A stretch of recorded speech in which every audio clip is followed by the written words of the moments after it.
नमस्कार दोस्तों, मेरा नाम है विजय कुमार गिरी और मैं आप लोगों का एक बार फिर से स्वागत करता हूं अपने यूट्यूब चैनल जिसका नाम है सुगा क्लासेस फॉर एग्रीकल्चर। दोस्तों, आज हम लोग बात करने वाले हैं एक कम्पिटिटिव बुक ऑफ एग्रीकल्चर जिसको निमराज टुंडा जी ने लिखा है। आज हम लोग उसका 121वां लेक्चर 180वां लेक्चर पढ़ने वाले हैं, जिसमें हम लोग क्या पढ़ेंगे, स्वाइन के बारे में, बोले तो सुअर के बारे में, और इसके साथ साथ सुअर के साथ साथ हम पोल्ट्री के बारे में पढ़ेंगे, बोले तो मुर्गी के बारे में पढ़ेंगे। तो इन दोनों चीजों के बारे में डिटेल में समझेंगे, इनकी कौन कौन सी ब्रीड होती है, कहाँ पर पाई जाती है, किस लिए यूज करी जाती है, क्या पर्पज होता है, और इनसे रिलेटेड कुछ और जो भी चीजें हैं उनको पढ़ेंगे। अंडा क्या होता है, अंडे के अंदर कौन कौन सी चीजें पाई जाती हैं, अंडा उत्पादन में भारत का कौन सा स्थान है, कौन से स्टेट में कौन सा ज्यादा प्रोडक्शन किसका ज्यादा होता है, कौन कौन से स्टेट है जो मुर्गी पालन में आगे हैं। इन सभी चीजों के बारे में डिटेल में डिस्कशन करने वाले हैं इस लेक्चर में।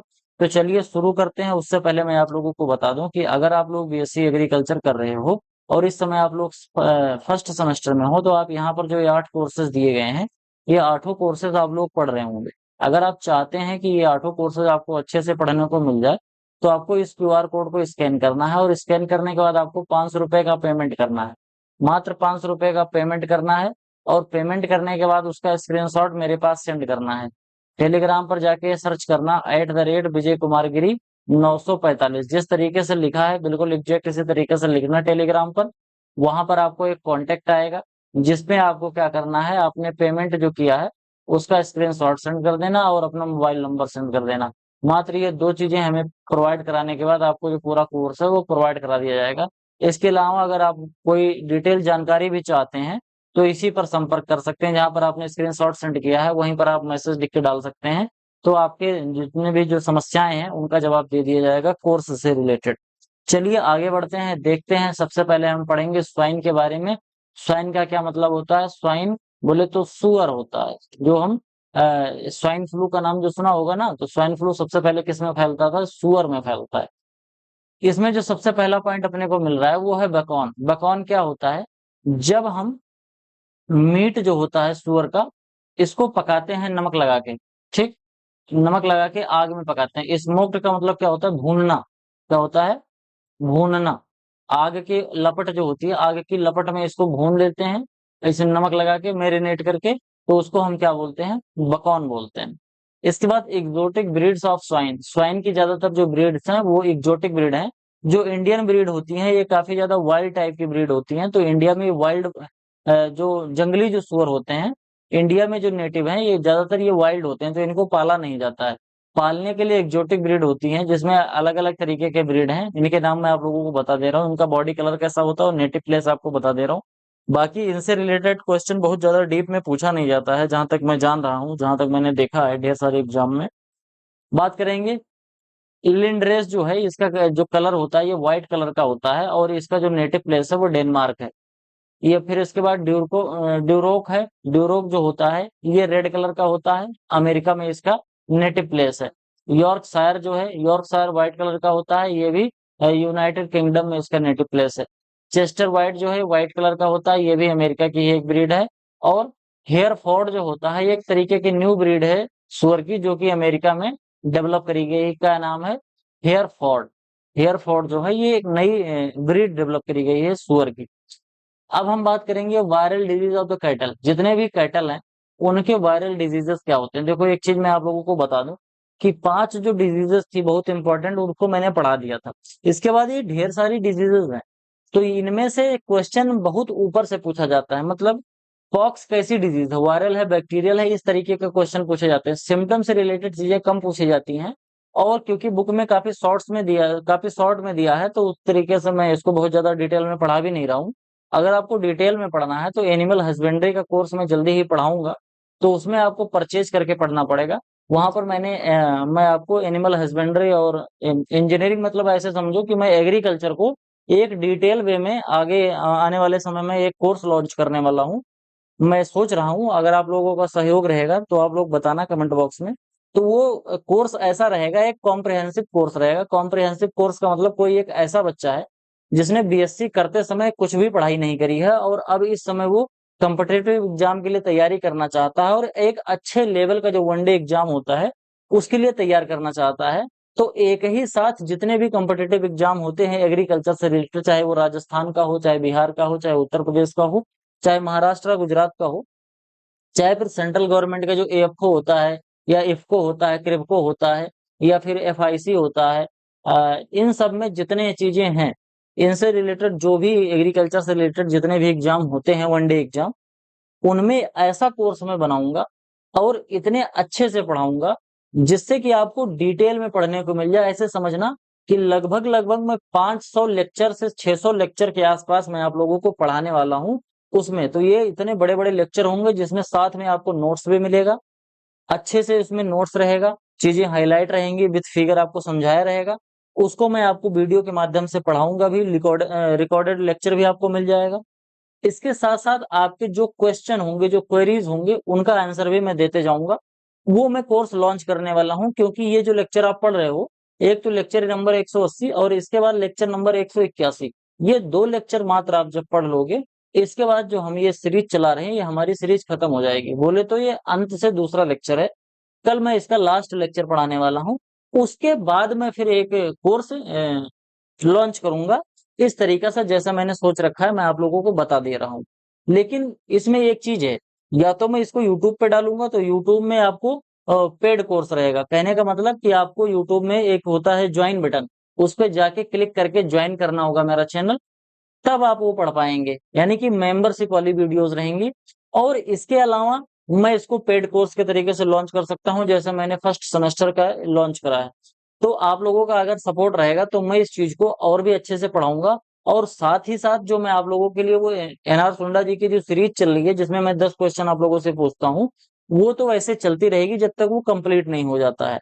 और इस समय मैंने उसमें थोड़ा सा और मॉडिफिकेशन किया है, जिससे आप 10 क्वेश्चन पढ़ के 50 से 60 जो क्वेश्चन है, जो फैक्ट्स हैं, उनको आप अच्छे से समझ पाओगे। उससे रिलेटेड जितने भी टॉपिक्स हैं वो भी आप अच्छे से समझ पाओगे। कहने का मतलब ये है कि एक ही क्वेश्चन से रिलेटेड जितने ढेर सारे फैक्ट्स होंगे, फिगर्स होंगे, जितने भी थ्योरीज होंगी, उनको मैं एक ही साथ समझा रहा हूँ। तो आप उसको भी जरूर देखिए। अब हम अपने टॉपिक पर वापस आते हैं। मैंने आप लोगों का 2-3 मिनट खाया, उसके लिए सॉरी। बहुत इंपॉर्टेंट सूचना थी, क्योंकि 2 लेक्चर के बाद ये सीरीज खत्म होने वाली है। अब हम इसमें बात करेंगे वायरल जो डिजीजेस होती हैं, उसमें आता है पॉक्स, जिसमें चिकन पॉक्स जो चमड़ी पे ऐसे चकत्ते पड़ जाते हैं, जिसको हम बोलते हैं पस्चूल्स। प्लेग फैल जाता है, जिसको महामारी बोलते हैं। स्वाइन फीवर होता है। और फुट एंड माउथ डिजीज होता है। ब्लैक टंग होता है, ब्लू टंग होता है। न्यू कास्टल डिजीज होता है, जिसको रानीखेत डिजीज बोलते हैं। ल्यूकोसिस होता है, रेंडर पेस्ट होता है, और मरेंग्स डिजीज होता है। ये जितनी भी डिजीज यहाँ पर दी गई हैं, ये सभी कैसी डिजीज है? ये सभी विषाणु जनित रोग हैं, बोले तो वायरल डिजीज है। इसको इसी तरीके से याद कर लेना, क्योंकि ये एग्जाम में पूछा जाता है।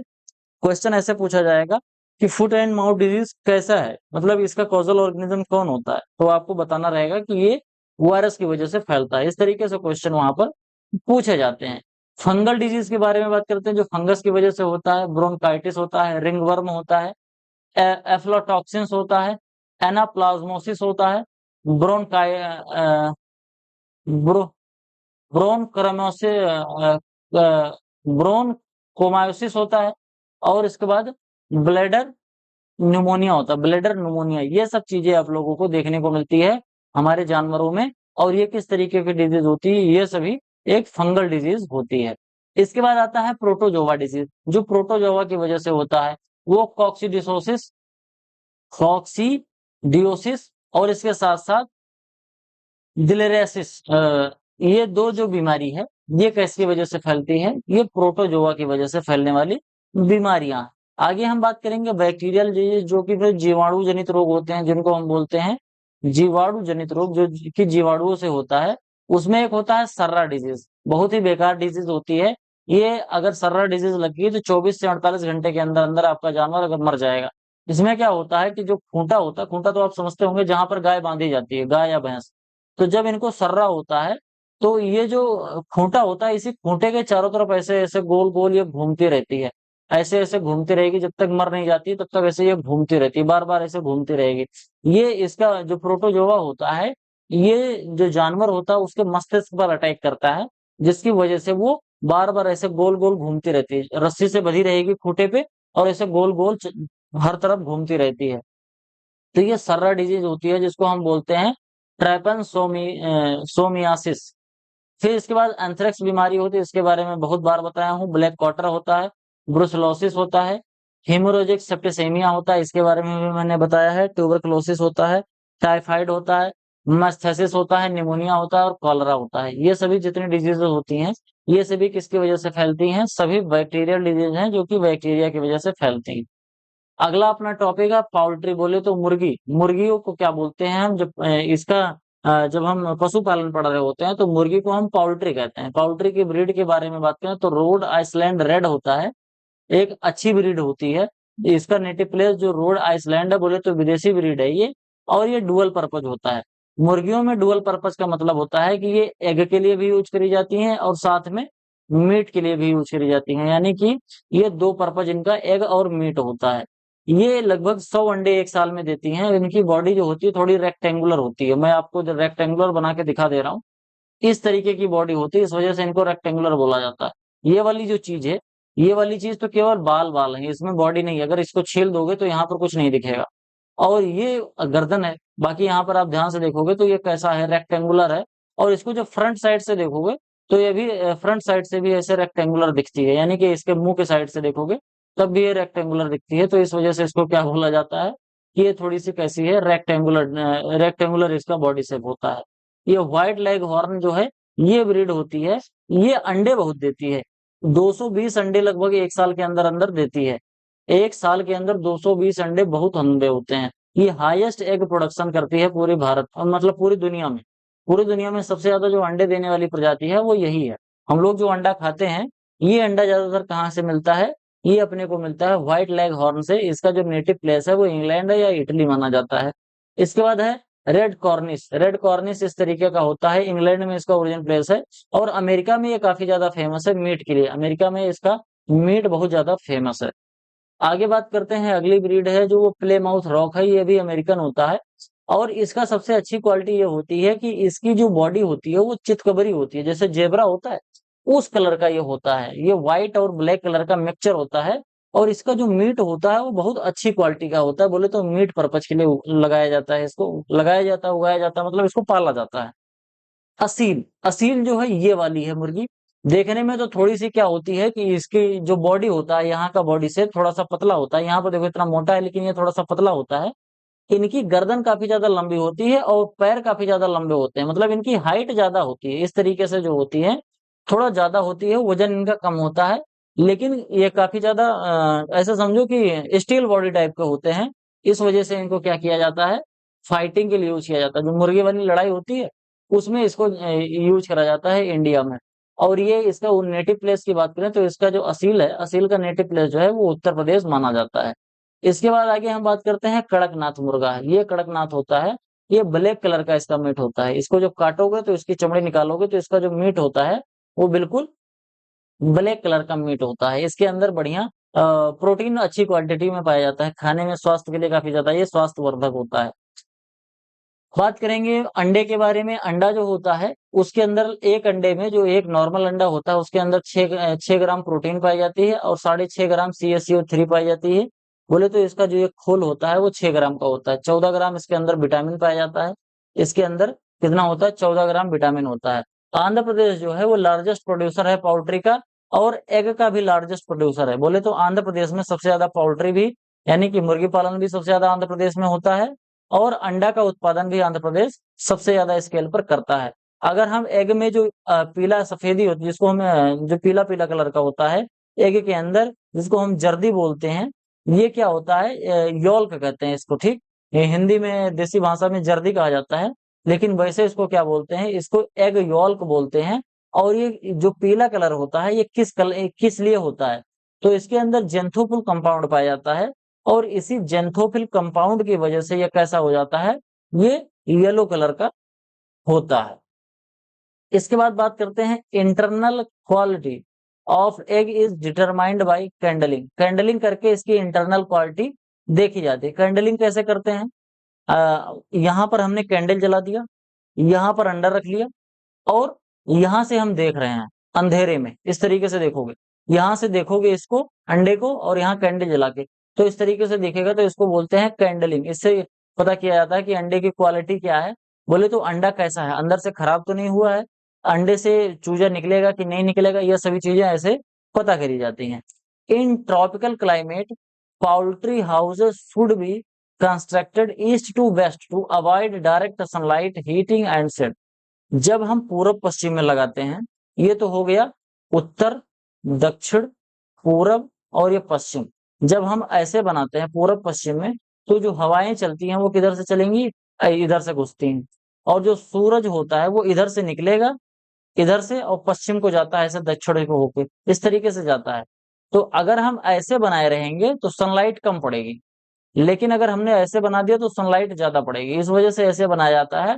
और हवा का, क्योंकि हवा ज्यादातर पूर्व पश्चिम में चलती है, तो पूर्व पश्चिम में क्या ऐसे हल्का सा तिरछा करके ऐसे चलती हैं, तो इस तरीके का अगर हम बनाते हैं तो प्रॉपर वेंटिलेशन भी होता रहता है। तो हमें हमेशा क्या बनाना चाहिए, पूरब पश्चिम में ही बनाना चाहिए, जिससे सनलाइट कम आए और हीटिंग द शेड, शेड में थोड़ा सा गर्मी कम हो और प्रॉपर एरिएशन उसमें होता रहे। इस वजह से इसको पूरब पश्चिम के डायरेक्शन में बनाते हैं। अगर हम डिजीज की बात करें पाउल्ट्री में, तो पाउल्ट्री में कोई बैक्टीरियल डिजीज लगती है जिसको हम फॉल कॉलरा बोलते हैं और डायरिया बोलते हैं। ये दो डिजीज जो है ये बैक्टीरिया की वजह से होने वाली है। और वायरल डिजीज में अपना रानीखेत बीमारी होती है, बहुत ही ज्यादा खतरनाक बीमारी होती है। जब रानीखेत बीमारी लगती है तो हमारे पाउल्ट्री जो फॉर्म होता है वो बहुत तेजी से खत्म होने लगता है, मतलब इनकी जनसंख्या बहुत तेजी से घटने लगेगी। मात्र 3 से 4 दिन में अगर इसको कंट्रोल नहीं किया गया तो लगभग 30 से लेकर 70% तक जो पाउल्ट्री की जनसंख्या है खत्म हो जाएगी। बोले तो 100 मुर्गियां पाला है आपने, और मात्र 3 दिन के अंदर अंदर अगर रानीखेत फैल गया तो 30 से लेकर 70 मुर्गियां आपकी मर जाएंगी। तो ये बहुत ज्यादा डेंजरस बीमारी होती है, जो कि वायरस की वजह से फैलती है। इसमें क्या होता है कि जब मुर्गी मरने लगती है तो ये इसकी गर्दन जो होती है वो पलट जाती है। आप यहाँ पर देख रहे होंगे, ये गर्दन जो नीचे का पार्ट है ये ऊपर हो गया है, इसका मुंह ऐसे हो गया है, समझ पा रहे हो, मतलब ये आसमान की तरफ इसका मुंह हो गया है, और जो आंख वाँख है ये सब जमीन की तरफ हो गई है, जबकि पूरी बॉडी इसकी सीधी है। बोले तो केवल गर्दन ही इसकी ऊपर की तरफ मुड़ गई है। तो ये कैसा सिम्टम होता है, ये रानीखेत का सिम्टम होता है। जब मुर्गी मरने को आती है तब ऐसे कर लेती है और फिर अपने दम तोड़ देती है, सांस इसकी रुक जाती है। मरेक्स डिजीज एक है जो कि फिर वायरस की वजह से भी फैलता है। इसके बाद प्रोटोजोवन डिजीज है जिसको हम बोलते हैं कॉक्सीडोसिस। कॉक्सीडोसिस जो बीमारी है ये प्रोटोजोवा की वजह से फैलने वाली बीमारी है। कुछ न्यूट्रिएंट की कमी से होने वाली भी बीमारियां हैं, जैसे न्यूट्रिशनल रोग जो विटामिन ए की डेफिशिएंसी से होता है, रिकेट्स विटामिन डी की कमी से होता है, और कर्ड टॉय पैरालिसिस विटामिन बी2 की कमी से होता है। तो ये सभी चीजें हमको पूरा करने के लिए करते हैं। विटामिन बी2 अगर हम ब्रान खाएंगे, राइस का ब्रान, बोले तो राइस की जो पॉलिश होती है उसको देंगे तो विटामिन 2 की डिफिशियंसी खत्म हो जाएगी। विटामिन डी की डिफिशियंसी को कम करने के लिए थोड़ा कैल्शियम देते हैं, और इसके इसके साथ साथ अगर इसको थोड़ा सा सनलाइट मिलता रहेगा तो इनकी विटामिन डी की डिफिशियंसी नहीं होती। विटामिन डी की डिफिशियंसी उन्हीं पाउल्ट्री फॉर्म में होती है जहां पर 3-4 लेयर में पाउल्ट्री करी जाती है। बोले तो एक पाउल्ट्री के शेड यहाँ पर है, एक यहाँ पर है, एक यहाँ पर है, ऐसे एक मान लो हमने बना दिया है एक पाउल्ट्री फार्म। तो इसमें एक ऊपर, फिर उसके नीचे, फिर उसके नीचे। तो इसमें क्या होता है कि ये जो सबसे ऊपर वाले जो सबसे नीचे वाले होते हैं, यहाँ की पाउल्ट्रीज को सनलाइट नहीं मिल पाती, इस वजह से विटामिन डी की इनके अंदर डिफिशियंसी हो जाती है। तो विटामिन डी की डिफिशियंसी को दूर करने के लिए थोड़ा सा कैल्शियम देना चाहिए, और इनको थोड़ा सा सनलाइट प्रॉपर देनी चाहिए। बहुत ज्यादा सनलाइट नहीं, थोड़ी बहुत सनलाइट अगर इनको मिलती रहेगी तो ये इनके अंदर विटामिन डी की डिफिशियंसी नहीं आएगी। तो आज की वीडियो में केवल इतना ही। आई होप आपको वीडियो पसंद आया होगा। कल वाली जो वीडियो होगी वो लास्ट वीडियो होगी। मैं आप लोगों के लिए बहुत मेहनत से वीडियो बनाया हूँ। ये पूरी सीरीज मैंने शुरू करी, बहुत शिद्दत से पढ़ा के मैंने खत्म किया। अपने ढेर सारे काम के बीच में मैंने आप लोगों को पढ़ाना शुरू किया है। मैं आप लोगों को बता दूं, अगर आप लोगों को लग रहा हो कि यूट्यूब से मैं बहुत पैसा कमाता हूं, तो सही बता रहा हूं, मैं यूट्यूब से इतने दिन तक काम कर रहा हूं, लेकिन मुझे यूट्यूब से अभी तक इतना भी रुपया नहीं मिला है जितना क्या मैं एक लैपटॉप भी ले पाऊं। एक छोटा सा लैपटॉप, जो कि ऐसे समझो कि मैं एक मोबाइल नहीं ले सकता यार इससे, जितना भी मुझे मिला है। मैं केवल निस्वार्थ भाव से आप लोगों को पढ़ा रहा हूँ, क्योंकि पढ़ाना मेरी एक हॉबी है। मैं अपनी जॉब के साथ साथ आप लोगों को पढ़ाता भी हूँ। तो हमें बिल्कुल यही आप लोगों से आशा है कि आप लोग हमें फाइनेंशियली जरूर सपोर्ट करेंगे, जिससे जो मैं पीपीटी बनवाता हूँ, ये तो कम से कम इसका तो पैसा निकल जाए। पीपीटी बनाने के लिए मैंने जो जिस आदमी को रखा है उसको मुझे कुछ देना पड़ता है।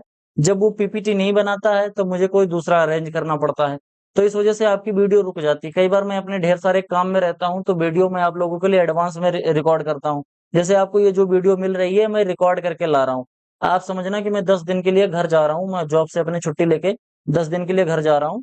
तो 10 दिन की मैंने वीडियो एडवांस में आप लोगों के लिए रिकॉर्ड करके रखी है, साथ में ड्यूटी करते-करते। तो इस वजह से मुझे ये बिल्कुल आशा है कि आप लोग हमें फाइनेंशियली ज़रूर सपोर्ट करेंगे। वीडियो पसंद आया हो तो वीडियो को लाइक करें, कमेंट करें, जिससे थोड़ा एंगेजमेंट बढ़ता है, तो जो चैनल है वो थोड़ा-सा और ग्रो होगा, लोगों को और लोगों के पास तक और जाएगा चैनल। इसके साथ-साथ आपके जो भी सुझाव हैं कमेंट बॉक्स में ज़रूर लिखिए, मैं उसको पूरा करने का कोशिश करता हूँ। और लास्ट में मैं आप लोगों से यही कहूँगा कि चैनल को अपने दोस्तों के साथ ज़्यादा से ज़्यादा शेयर करिए। मिलते हैं अगली वीडियो में, तब तक के लिए इजाज़त दीजिए। धन्यवाद।